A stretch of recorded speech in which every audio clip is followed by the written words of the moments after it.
발람 거짓 선지자가 그리스도인들을 공격하는 여러 가지 루트에 대해서 제사장과 제사장 시스템에 대해서 지난번에 얘기했는데, 이번에는요, 발람이 제사장과 제사장 시스템을 통해서 우리를 공격할 때 궁극적으로 노리는 게 뭘까? 그리스도인들에게 나타나는 그리스도인들을 무장해제시키면서 아주 야성을 잃어버리고 이빨 빠진 호랑이로 만들어버리는 결과가 있습니다. 지난번에 사단이 사용하는 제사장 시스템에 크게 세 가지를 나눴는데, 학교, 처음에는 하나님을 대적하지 않았는데 나중에 사단이 이걸 사용함으로 하나님을 대적하는 다음 세대를 길러내죠. 직업도 마찬가지예요. 직업도 귀하고 좋은 건데 직업이 하나님 위에 놓이면서 하나님의 사람들을 무력화시키죠. 그리고 미디어도 마찬가지입니다. 그 결과가 뭘까요? 학교를 초중고를 다니고 나면, 초등학교 중학교만 다녀도 고등학생이 되면, 대학생이 되면, 청년이 되면 무슨 현상이 벌어질까요? 가장 중요한 것을 잃어버리는데요. 직업도 마찬가지예요. 직업을 1년, 2년, 3년 다니고 나면,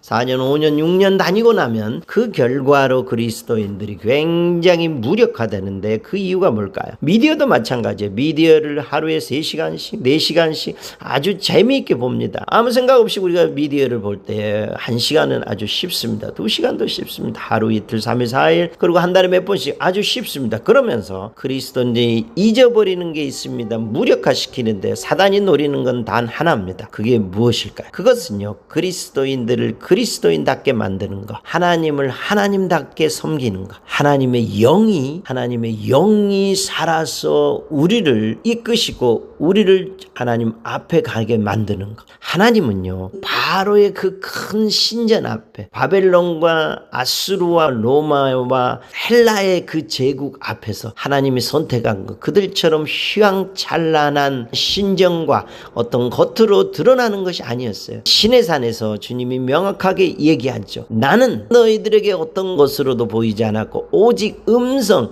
내가 말씀으로 너희에게 남겼노라. 그리고 내가 모세를 통해서 그 말씀을 기록하게 하였노라. 그러므로 하나님은 말씀이시다. 말씀이 곧 하나님이시다. 우리가 하나님을 알려면 말씀으로 들어가야 되고, 우리가 하나님을 하나님답게 섬기려면 말씀을 읽어야 되고, 우리가 하나님의 사람으로서 사람답게 그 법을 지키는 자라고 보여주려면 하나님의 말씀대로 행해야 됩니다. 그러므로 사단이 노리는 건요, 초등학교만 다니고 나면 말씀을 읽기 싫어해요. 중학생만 다니고 나면 말씀을 쳐다보기도 싫어요. 직업을 2년, 3년, 4년 열심히 하다 보면은요, 하나님의 말씀은 단순히 주일날 교회 가서 듣는 것으로 충분하고 하나님의 말씀을 쳐다보지 않아요. 말씀을 읽지 않아요. 왜 그럴까요? 사단이 노리는 거야. 학교에 가서 학교가 더 중요하고 공부가 더 중요하고 직업이 더 중요하고 미디어가 더 많은 정보를 준다라고 얘기하죠. 하나님은요, 기록된 말씀을 듣고 보고 읽고 묵상할 때에 하나님을 알 수 있고요, 하나님의 사람이 무엇인지를 알 수 있고, 하나님의 영이 살아 움직이게 돼요. 그러므로 사단이 노리는 것은요, 학교에 열심히 다니고 학교가 얼마나 소중한지, 직업이 얼마나 중요한지, 미디어를 통해서 우리의 삶이 얼마나 풍요로운지를 강조하면서 우리에게 단 하나를 놓치게 해요. 말씀을 읽기 싫어하는 것. 여러분 테스트 해보세요. 중학생, 고등학생한테, 직장을 오래 다니는 사람들, 우리의 권사님, 우리의 중직자들, 심지어 우리의 목회자들에게 얘기해보세요. 하나님 말씀을 하루에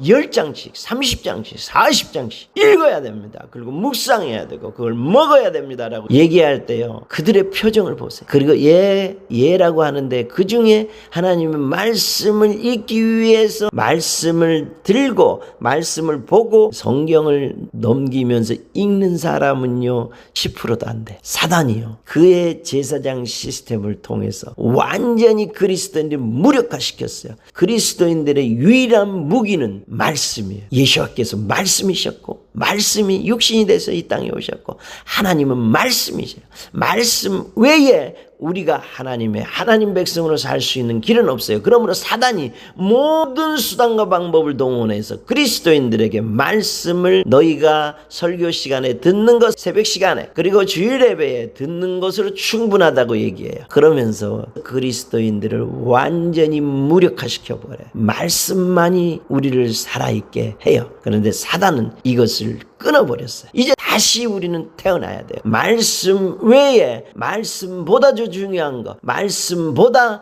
더 위에 있는 것은 다 내려놓으시고 지금 말씀을 들고 읽기 시작해야 되고 묵상해야 돼요. 그런데 놀라운 것은요, 우리가 너무너무 우리 안에서 말씀을 보는 걸 싫어한다는 것. 생각해 보세요. 사단이 얼마나 영리한지. 다른 건 다 허용했는데 말씀을 읽지 못하게 만들어놨어요. 그리고 나서 말씀을 읽으려고 하면 우리의 몸이 얼마나 인단 현상처럼 미쳐, 우리의 몸이 중독된 것처럼, 말씀이 들어오면 안 되는 것처럼, 말씀을 읽으면 안 되는 것처럼 우리의 온몸이 반응해요. 우리의 온몸이 말씀을 거부해요. 하나님의 사람이 어떻게 그럴 수 있어요? 하나님은 말씀이신데 말씀을 먹으려고 하면, 말씀을 읽으려고 하면 우리의 온몸이 거부 반응을 일으켜. 이것이 하나님의 사람인가요? 하루에 10장, 40장 읽는데 우리의 온몸이 거부해요. 그러면 그 사람이 하나님의 사람인가요? 너무너무 역설적이게 사단이 우리를 초토화시켰어요.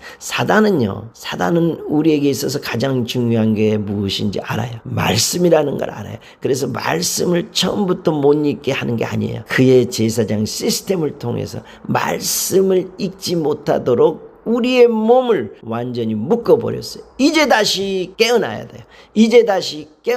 말씀으로 돌아가셔야 합니다.